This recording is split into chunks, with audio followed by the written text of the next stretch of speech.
Hello students, my name is Rishabh Agnihotri and I welcome you all to the class of accountancy.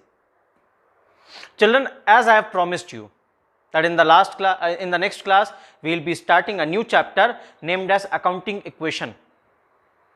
Children, this is one of the important chapter of accounts for class 11th students, because here from this chapter you start getting an idea of accountancy. You start getting an idea of numerical portion of accountancy, and along with this, children, you start getting an idea regarding journal entries also. You start getting an idea of the dual aspect concept of accountancy. And because of this, children, this chapter is really very important from my point of view. I don't know what you think, but it's my point of view that this chapter is really very important and you should understand this chapter very nicely. But at the same time, one question arises, that is, sir, some more other chapters of theory are remaining. So children, soon we will be covering those chapters also. But here I think so that after 2 theoretical chapters, we need to just get into some numerical things, because this makes accounting interesting.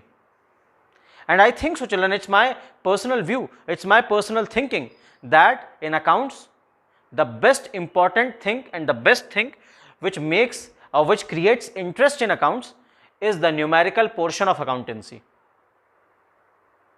But at the same time, children, I can say that without wasting any time, we should start the topic now. So children, accounting equation, मैं थोड़ा सा इधर आ जाता हूं तो ज़्यादा अच्छे से दिखेगा आपको. अकाउंटिंग इक्वेशन, अकाउंटिंग इक्वेशन होता क्या है?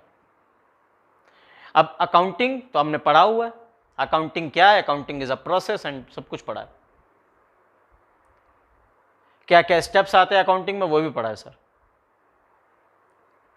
तो सर इक्वेशन का मतलब क्या है? चिल्ड्रन, इक्वेशन अगर आपको याद हो तो आप क्लास 6 7th में जब होंगे, कब? क्लास 6th और 7th.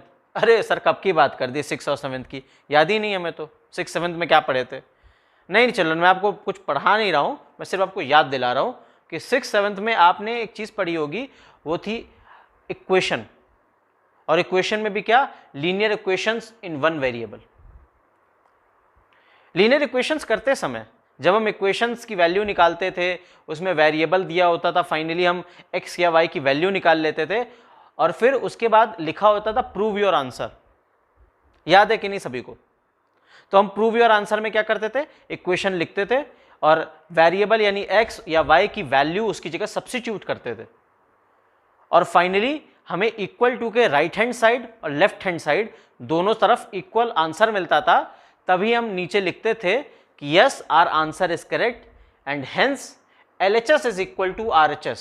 आपको याद है कि नहीं? तो यानी इक्वेशन का कॉन्सेप्ट हर जगह यही है. और अगर अकाउंट्स की बात करें तो अकाउंट्स में भी वही है. क्या है कि LHS और RHS आपस में इक्वल होने चाहिए. ये पूरा चैप्टर यानी अकाउंटिंग इक्वेशन पे मैं हम जो हैं, जब मैं पढ़ा रहा हूँ आपको, तो I will only focus and keep on reminding you this concept of equality. This concept of equality of left hand side and right hand side with each other. Sir आप क्यों बार बार याद दिलाएंगे कि ये इक्वालिटी का कॉन्सेप्ट जरूरी है? यहाँ पे क्यों जरूरी है? जरूरी इसलिए है children, because when we talk about accounting equation we need to prove that assets is equal to liabilities plus capital.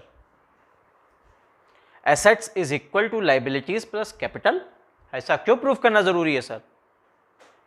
Children, यही तो कॉन्सेप्ट है कि हमें RHS और LHS और RHS को बराबर करके चलना है.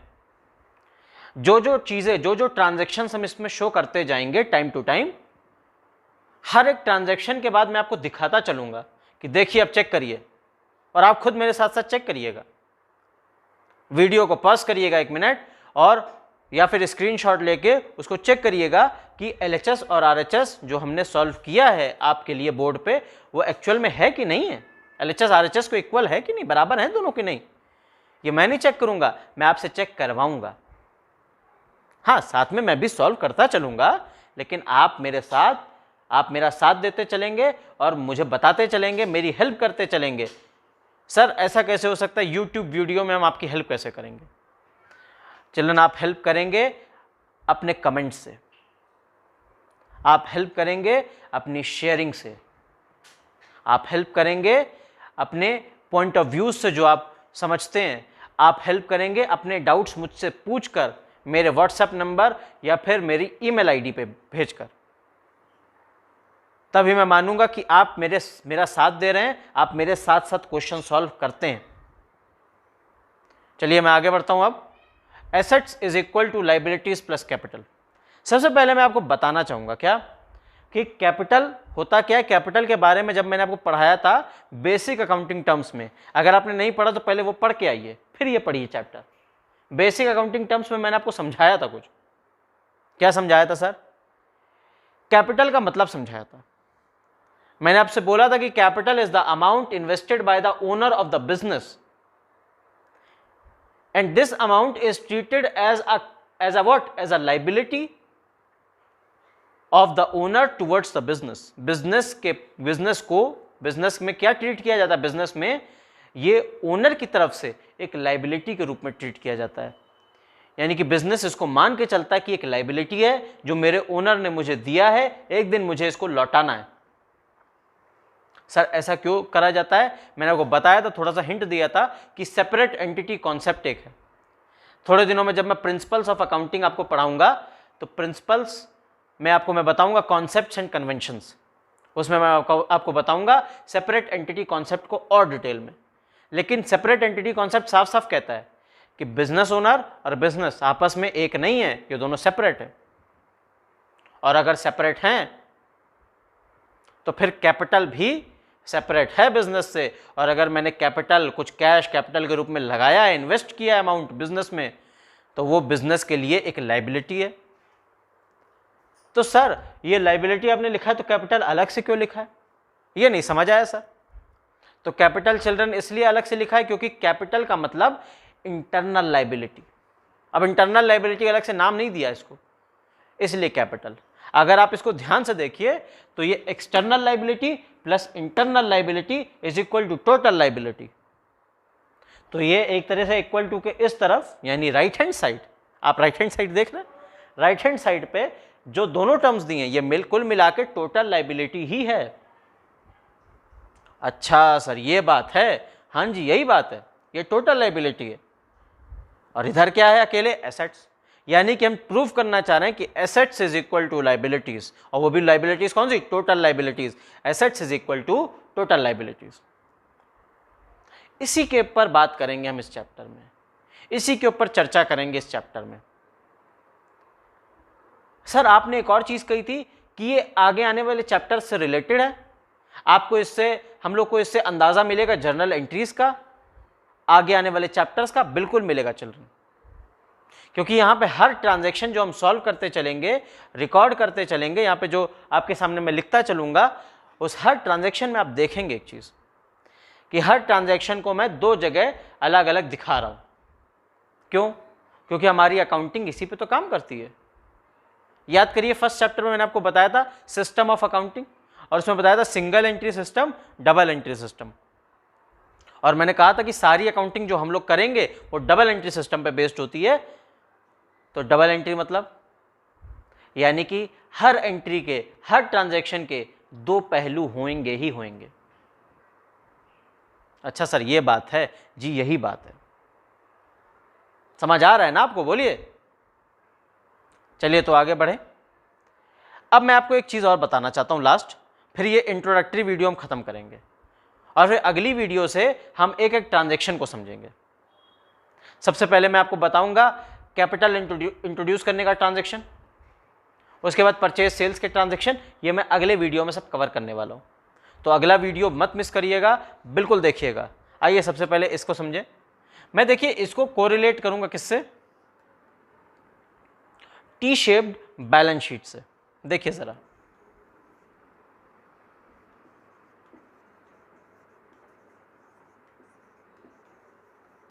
जो टी फॉर्मेट में बैलेंस शीट बनती है चिल्ड्रन, यानी टी शेप्ड जो बनती है, इसमें हम दो साइड्स बनाते हैं। कौन कौन सी दो साइड होती हैं सर?